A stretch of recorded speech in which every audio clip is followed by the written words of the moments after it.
रिज़म के अंदर basically prostate गदूद के अंदर कैमरे के ज़रिए स्टीम इंजेक्शन लगाए जाते हैं। अमूमी तौर पर जैसे आप वीडियो में देख सकते हैं, ये इंजेक्शंस जो हैं अमूमी तौर पर 4 से 6 इंजेक्शन जो हैं प्रोस्टेट के अंदर लगाए जाते हैं। इन इंजेक्शन के अंदर स्टीम होती है। जैसे ही वो स्टीम या भाप गदूद के अंदर जाती है तो वो पानी में कन्वर्ट हो जाती है, और ये कन्वर्ट जैसे ही होती है तो अपनी एनर्जी छोड़ती है।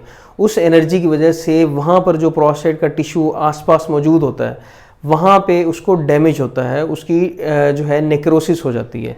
उस नेक्रोसिस होने की वजह से प्रोस्टेट का साइज़ भी कम हो जाता है, और पेशाब के जो मुख्तलिफ मसाइल गदूद की वजह से हो रहे हैं उनके अंदर भी काफ़ी ज़्यादा इम्प्रूवमेंट देखने में आती है। अमूमी तौर पर पेशेंट को पहले प्रिपेयर किया जाता है, एंटीबायोटिक्स लगाई जाती हैं। ये एक ऑफिस सेटिंग के अंदर ही कुछ मिनट्स के अंदर ये प्रोसीजर किया जाता है।